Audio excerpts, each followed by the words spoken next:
the largest non-governmental organization that houses unaccompanied children that have crossed our southern border, is being sued by our federal government due to complaints that have been filed about sexual abuse that is occurring with these children, dating as far back as 2015. And the ages range from children as young as 5 years old to 17. And our federal government is to blame. We talk about this issue and more with Sheena Rodriguez of Alliance for a Safe Texas. Stay tuned.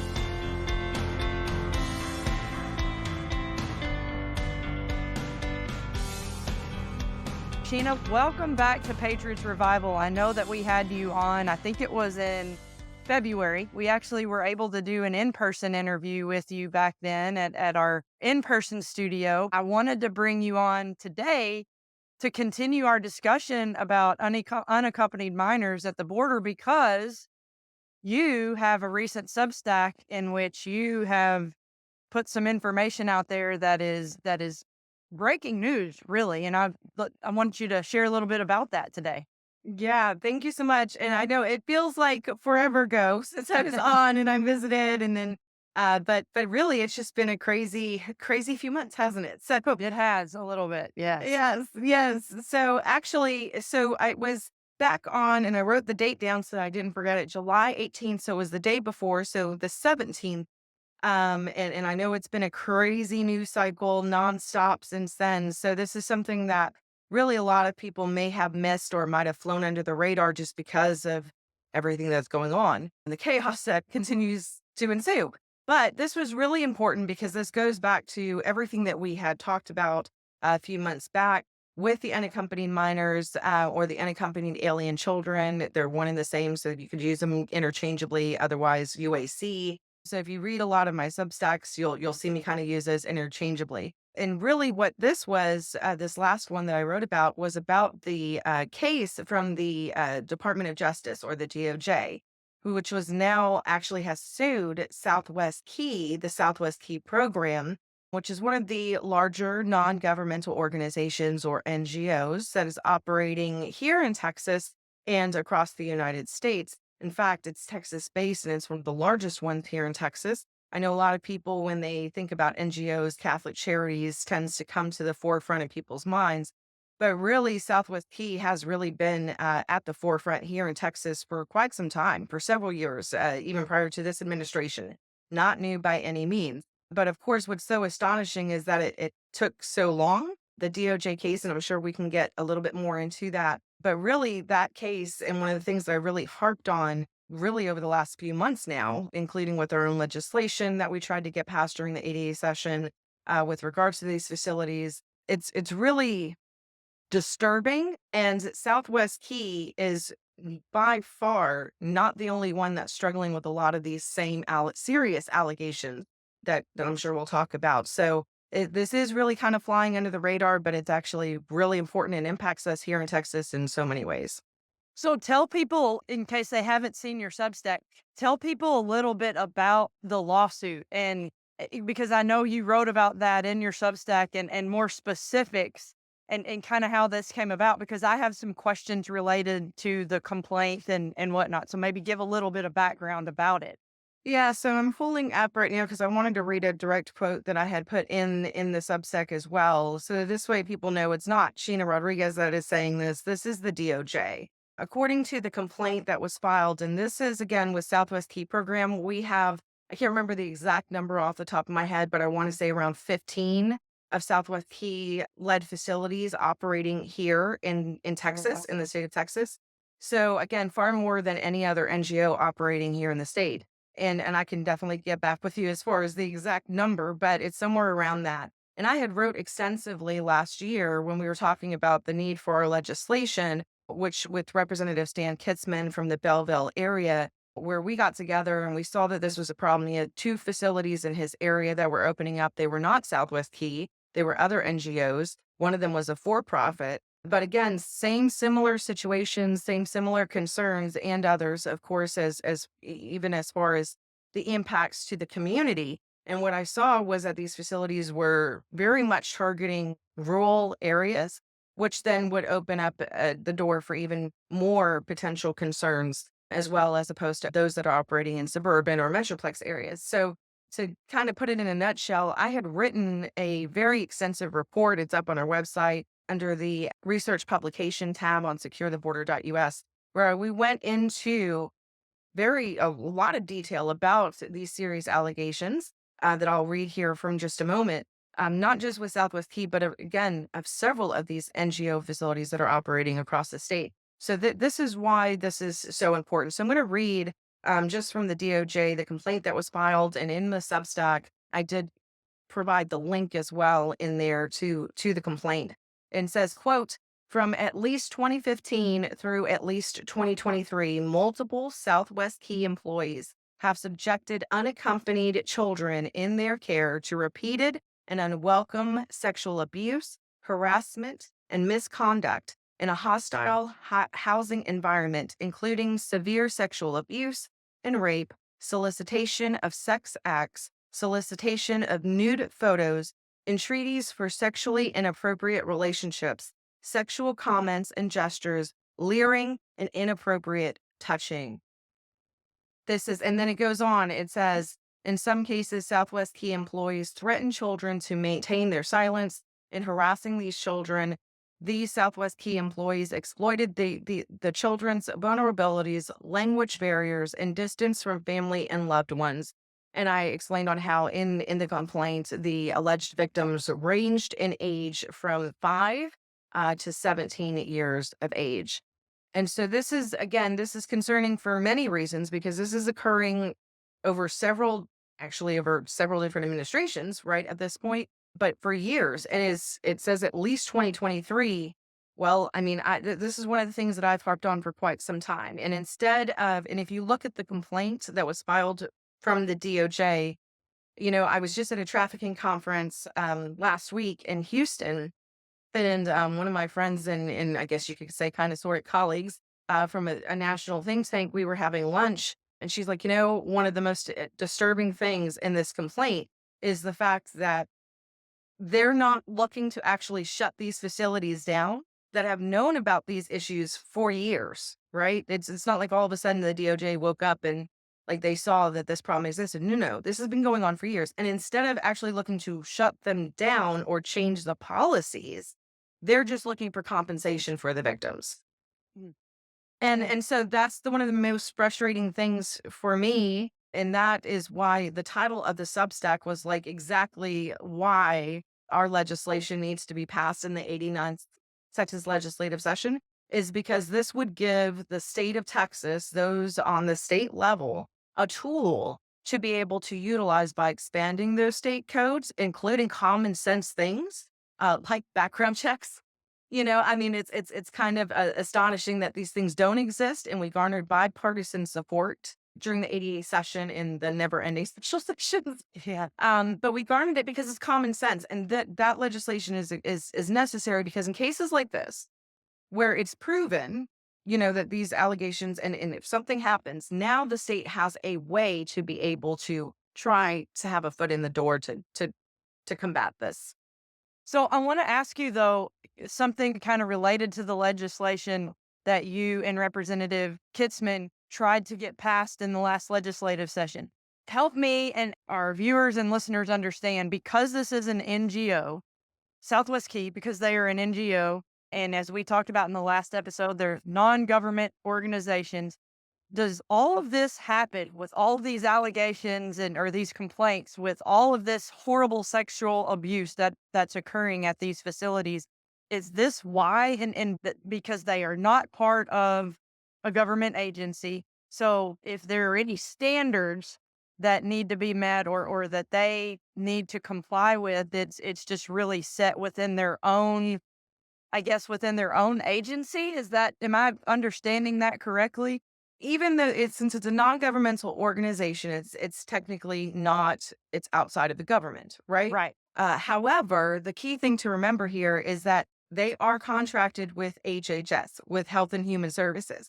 They are Okay. contracted with the federal government to care for these unaccompanied alien children, if that makes sense. So in a way, and especially given everything with these other three-letter agencies within the federal government, like the DOJ, I personally feel like it's very much in a way the federal government investigating a subset, an extension of the federal government, if that makes sense. That's how I feel. Okay, going into the next part with the legislation that you and Representative Kitzman wanted to or tried to get passed in the last legislative session, but were unsuccessful. You had hoped to try to get this under control so that these NGOs could be held accountable. Is that correct? And Correct. there would be, even though we as Republicans don't like a lot more regulation and government overreach, in a case like this has to occur because we are talking about innocent children here. Correct. And that's how being a conservative Republican, generally speaking, more regulations is a big no-no. However, when you look at the current state codes, and this is another reason why the investigation that I've been calling for over 2 years as well into the alleged trafficking of the unaccompanied minors is also needed and warranted. And I'll get into that and kind of connect those dots. This is an area where the states it's impacting us. This is happening in our own backyards. And just like any other business entity, if you want to operate in a state, you should have to abide by their rules and laws and regulations. However, since they are contracted with the federal government, obviously there's some issues there. So as the current codes are, it's not that I'm not creating new codes. In a sense, the codes already exist for the regulation of these facilities. They are just very vague and insufficient. And Okay. the reason why that's important to expand those codes is that we can continue to build upon it. But also, again, so that this way, since we're directly impacted, we need a way to be able to insert ourselves into these types of facilities so that we have a means to be able to combat it because this is happening and occurring on our tax dollars. And the other reason why this is important, and I want to touch on this because I touched on it a little bit in my Substack as well. And I added the link to a previous Substack that I had done earlier this year. The other reason why this is important is that Southwest Key is one of the very many NGOs that are caring for unaccompanied minors that are also, we as a state are expanding our contracts for the care of our foster care children.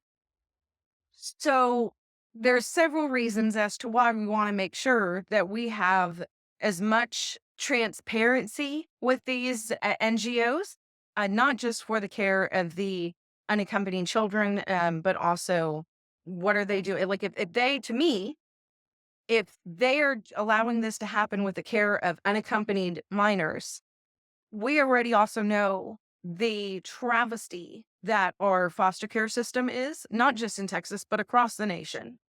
How can I trust that my taxpayer dollars that are being allocated, both on the federal level and those allocated on the state level, are going to appropriately care for children, including those of the foster care system, if they're failing and they're allowing the abuse of unaccompanied minors? It's the Yeah. same.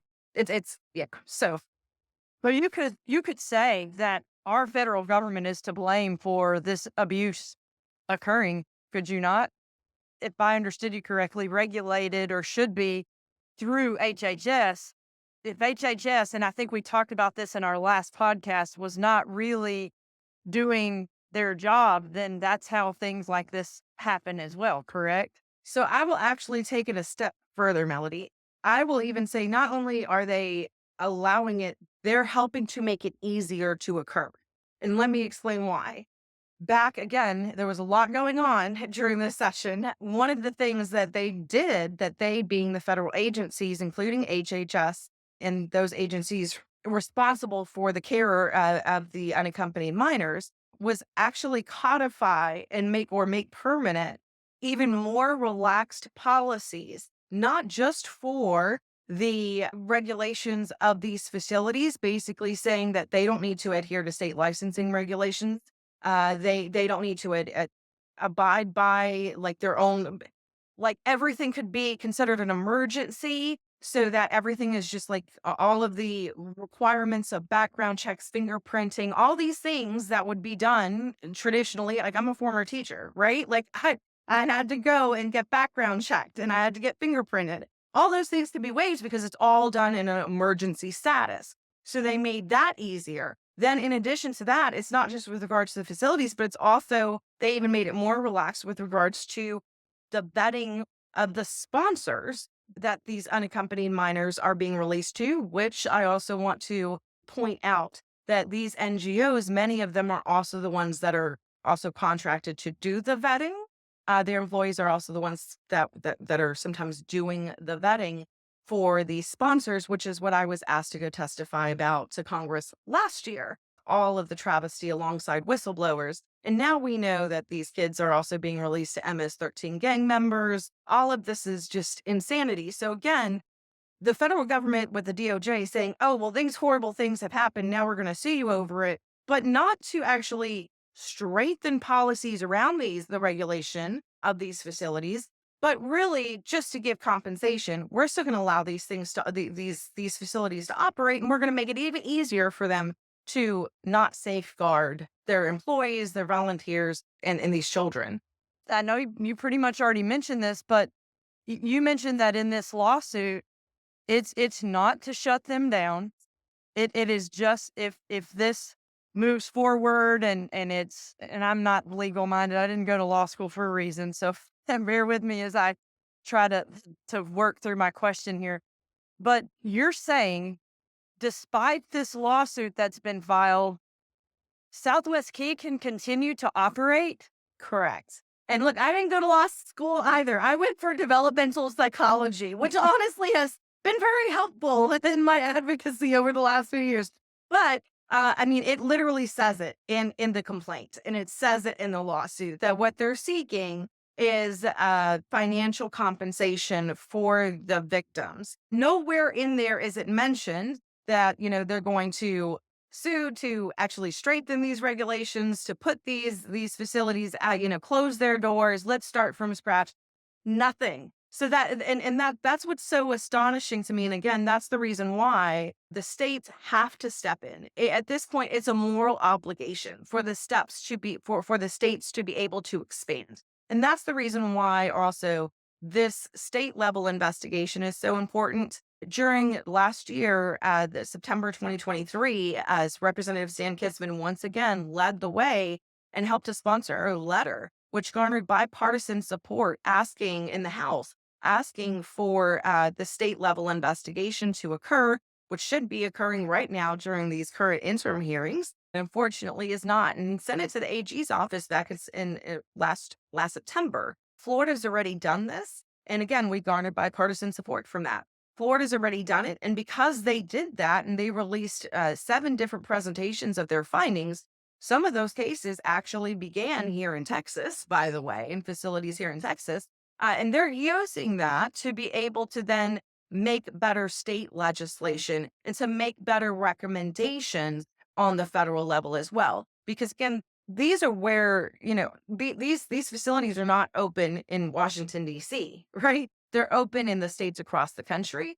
It's happening in our own backyard. So we need to have that. There's nothing in the federal codes. There's nothing whatsoever that says that the states cannot regulate these facilities. By the contrary, HHS and DHS, the Department of the Department of Homeland Security, all state that they adhere to the state regulations. Although we know that that's not always true. So that's why we needed to have some teeth in it. And that's what we're going to hopefully continue to be working on, is to get that legislation passed. Why do you think we haven't been able to get the investigation going? Where do you think that bottleneck is, or why is it not moving forward? Because this is a very important issue that's happening in our backyards. It is. And I appreciate that question so much. And it's a multi-layered question. So we have the investigation, we have what's going on with these facilities, which is what our legislation aimed at. And simultaneously, as I know, even in my Substacks, I'm releasing information on the data to show exactly how this is impacting people in their zip codes. And so I am breaking down data from the New York Times and HHS showing exactly how many kiddos there are being released to sponsors. And so, like right here in Tarrant County, now we are over, I believe it was, I don't want to misquote because they just updated their June numbers, over 2,800 unaccompanied minors that were released into my county, in Tarrant County. Dallas, look, I wrote them down. Dallas is over 11,000. Here 11,000? 11,000. Harris County is over 24,000. And that's just since fiscal year 2021 through June. They just released those numbers. That's why I'm trying to double check and fact check myself because I just went through that data today through June of this fiscal year 2024. So we as a state have had over 61,000 unaccompanied minors that have been released to sponsors residing in Texas, far more than any other state. California and Florida is in the 40,000s. Yes. So each one, respectively. So we are far more than any other state. And yet, the Senate, in Congress, they just held a roundtable hearing. John Cornyn was there. I can't remember if Ted Cruz was there or not. And I haven't written that Substack yet, but it was, and I even had this conversation with the legislator's office with staffers just the other day, because I just got back from Austin as well from a meeting with some senators' offices about this very issue. Is that it is honestly, as a Texan, it's embarrassing that Florida had a representative there talking about their investigation findings, talking about what they are doing as a state to combat this. And meanwhile, Florida has had less than 20,000 less kids. And like I said, a lot of their cases actually even started in facilities here in Texas. And meanwhile, where was Texas? Where was Texas? We're at the forefront. And I think to answer your question, I think the reason why is in Texas, we are a hair on fire, right? It's a hair on fire because we have we're at the forefront for so long of the encounters along the border, and we were dealing with so many different issues, and we still are. It just looks a little different now. And those numbers have gone down, although the caravans is caravan season, they're on their way and expect a huge increase before the election. So that's also concerning. But I think that it's because it's such a hair on fire situation. I can't, and I also think that because of that, because everything is so focused on Texas on the physical border or on Operation Lone Star with regards to assisting law enforcement and getting new task forces up and going, all important, all necessary, right? But I think because there is such a focus on that, that this is what I call an in-between issue. It's one of those that doesn't get a lot of attention. But at the same point in time, it's one that can garner bipartisan support. I have proven that because it's common sense. That's the other thing that I really hope going into the 89 session that really we can gain some traction on. We got a hearing during the last in the House through the State Affairs Committee. We got a hearing, which is farther than both myself and Representative Kitzman thought that we that we would get. And all but two Democrats also in that committee, supported it. So I think it's an uncomfortable topic. But this is the thing.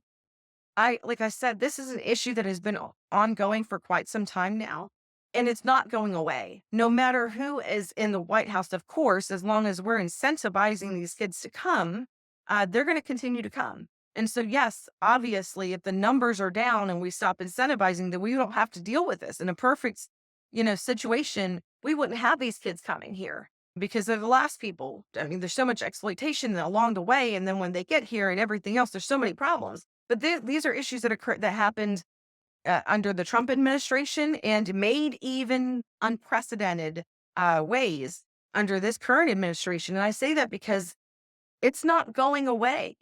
It's not going away. So we need to be able to address it. And if nothing else, even if, God willing, the election goes the way that we are all hoping and pray that it goes, until they fix some of these problems with regards to the actual root causes, like Kamala says, right? The root causes as to why these kids are here, which are really the federal policies, Texas is going to continue being at the forefront of it. So we have to address it. So we not only here on Patriots Revival trying to inform our audience about these issues, but we also want to encourage action. So, talk to us a little bit, Sheena, about how we as Texans, how we as Christian conservatives can get involved and do a better job at bringing this to light and do our part to really create a focus on the importance of this issue. Yeah, so that's another great question. And I love the action items. That's what I'm all about. So there's actually a number of things that can be done. I have not gotten to your county yet. I'll probably do yours, Alice County, along with some of the surrounding counties. It's really time consuming. Yeah, I bet. Very I time bet. consuming. And I think that's one of the other reasons too. It's like people just, it's very time consuming to sit through that data. And actually, what I've been working on, and the next one that I'm about to release is Harris County, which, as you Oh, can imagine, big one. is huge. Oh, And yeah. so, and then also, like, I even just testified to the last Border Security Committee hearing in the Senate, in the Texas Senate, where I broke down, because it is so time consuming, Senator Birdwell, who I know that some of your listeners, we share our senator, in your area. And so, and I've met with him a number of times about it. And he mentioned that in the last time that I testified, but I had broken it down by zip code because that information was new since the last time that him and I met about it during that committee hearing. And then I also gave it to Senator Hinojosa, who's from the RGV. And so it was just so time consuming. But I'm like, so it really is what takes precedence. But once that information is released, I think there's several different things that people can do. Number one, contact your senator. Senator Birdwell, or who's the other senator that's over here? Senator Bob Hall. Yes. And I have met with his office, and I'm also promising to give his office exact stats. So, yes, so I will definitely do that. So once I have that information out there, send it and say, hey, I support the call for, because like I said, that letter that we had for the investigation was through the House. So I couldn't get anyone to bite on the Senate at the time. But this, I've really focused a lot over the last months now, really focusing on the Senate. So I could use your help saying, we need this investigation. This is how it's impacting our direct area. And then same thing with your state representative. Same thing. And then also, I had a meeting with my sheriff. So my sheriff is Sheriff Wayborn. And I had a meeting with him. I can't remember. All the time is all gone. I can't remember, but it was that long ago. But we had a meeting, but it was prior to the zip code information. So, but even then, it was at that time, Tarrant County was like at 2,500. Now, I don't think Ellis County is going to be at that number, right? But for Tarrant County, that's a pretty substantial number. And he was like, well, Sheena, where are these kids? And I was like, well, Sheriff, that's why I'm coming to you, right? Because Sheena Rodriguez, I could put in an information request to HHS and say, I would like the information broken down by zip code so that I can send it to my. They're not going to give me that information. And an Alliance for a Safe Texas is completely self-funded pretty much, right? Besides small donations, which is another way people could help. But Yeah. but I say that because everybody who's having to put in like FOIA request into this administration is having to sue. I don't have that capability.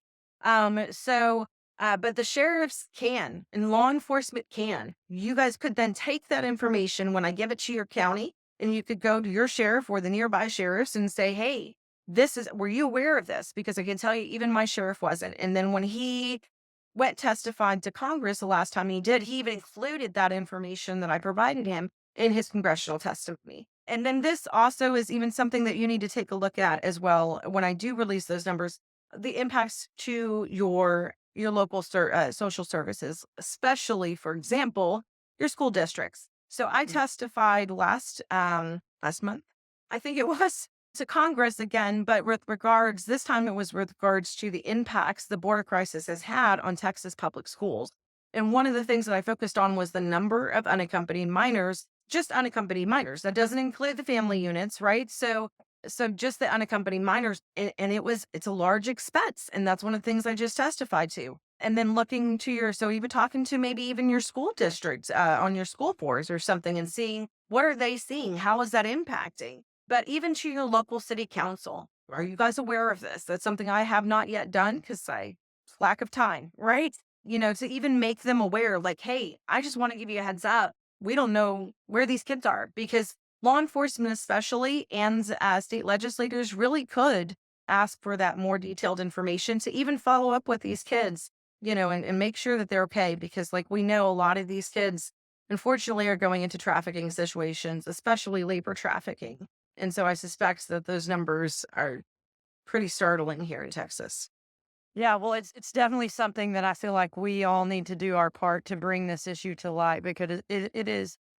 When I read about in your Substack about all of the sexual abuse that's occurring in these NGOs, it's just awful to know that those kids are going through that, and then they don't have anybody they can trust, they don't have anybody that they can talk to, and then even hearing that they were threatened to be silent. It's just, I mean, we as Christians, we've got to stand up and do something about this. So I'm glad that you've come on to share this with us about this today, Sheena. And I'm so thankful for you and the organization Alliance for a Safe Texas for bringing these issues to light so that people like myself and our audience can know about them and figure out ways to get involved. So tell people how they can find you and how they can support you. Yeah, so go to our website, securetheborder.us, and it's securetheborder.us. And on there, you can find us on social media, Twitter, Facebook. And then if you guys are able to, too, there is a donate tab on there. It is a 501(c)(4), so it's not tax deductible. That's unfortunately at this point. That's maybe something we're looking into in the future if I can get enough funding. So, but really, these are issues and topics, like I said, they're not going away. They're not new, they're not going away, but that's been my biggest mission is that when it comes to border security, and assisting our law enforcement, but also the anti-trafficking is how can we regular Texans, right? Just mothers, daughters, husbands, whatever capacity we are, just regular to everyday Texans, how can we do something? You guys are probably already, if you're watching this podcast on Patriot Survival, you guys are already involved in some way, shape, or form. So it's just arming you with that information, right? And that's how I always say to you, like, give me 5 minutes and make a phone call or an email or share the information. But really, securetheborder.us is where you can find everything. You can also send me an email through there.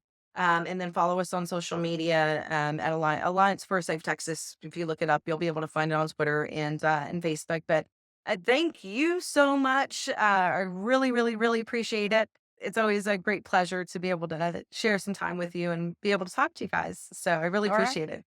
Well, thank you very much, Sheena. We appreciate you. Thank you. Take care. God bless. All right. Well, that wraps up our interview with Sheena Rodriguez of Alliance for a Safe Texas.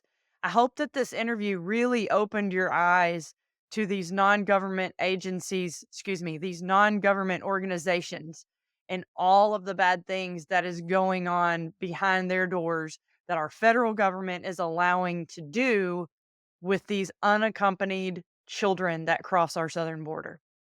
I do want to share a Bible verse with you that's related to this, and this will be from Psalm 82, 3 through 4, because as Christians, we have a responsibility. I know that these kids came across here and we don't want illegal aliens in our country, but they're here. As I talked about in episode 13 from February 28th, I would encourage you to go back and listen to that. That is our first interview we did with Sheena, and the title of that episode is Behind the Headlines: Understanding the Journey of Unaccompanied Minors at the Border. And we talked a little bit about how these children are here and we have a responsibility to make sure they are taken care of and that they are treated fairly and that they are not abused. As Sheena talked about in this most recent lawsuit from our federal government to Southwest Key Properties, where all of the sexual abuse is occurring. But I want to read Psalm 82, 3 through 4 for you, which says, Give justice to the poor and the orphan. Uphold the rights of the oppressed and the destitute. Rescue the poor and the helpless. Deliver them from the grasp of evil people. Folks, these are evil people that are taking advantage of these kids that cross the border without their parents or without adult accompaniment. They are, as Sheena talked about, they are being abused, they are being raped, bad things are happening. So we have to do something. So with that said, here's your altar call for this week. There were some things that I asked Sheena at the end of the episode. You may not have caught them. I know we were going fast, but here's some things that you can do. First of all, subscribe to Alliance for a Safe Texas to their emails. Go to securetheborder.us and subscribe to their emails. This will in turn help you, and to their Substack. This will in turn help you get the information that Sheena was talking about, to where you can get the zip code information of all of the unaccompanied minors that have been released into your zip code. You can then also reach out to your state senators, your state representatives, and encourage them to look into and move forward with the investigation that Sheena talked about. This needs to occur because not only is this happening at Southwest Key programs, it is probably happening at NGOs all across the state. And then once you get this information, I know she said she's working on Ellis County, but if you live in Tarrant or you live in Dallas or you live in some of these other counties in which she's already pulled this data, and you subscribe to the Substack for Alliance for a Safe Texas, you can get that information and take that information to your sheriff's department, as she talked about, and let them know that there are X amount of unaccompanied minors in your county. And then take that information also to your school boards, because this has an impact on your school district. And take that information to your city councils, because it has an impact on city resources. So those are your action items. That is your altar call for this week, is subscribe to the emails or the Substack for Alliance for a Safe Texas, so you can then reach out to your state senators and state representatives to call for an investigation of these NGOs. Give the information to your sheriffs and your school districts and your city council. Each week, we end every episode of Patriots Revival with Psalm 119:25 that says, "Though I lie in the dust, revive me by your word." Folks, dust off that Bible, get in God's word. I hope you have an awesome week. Bye.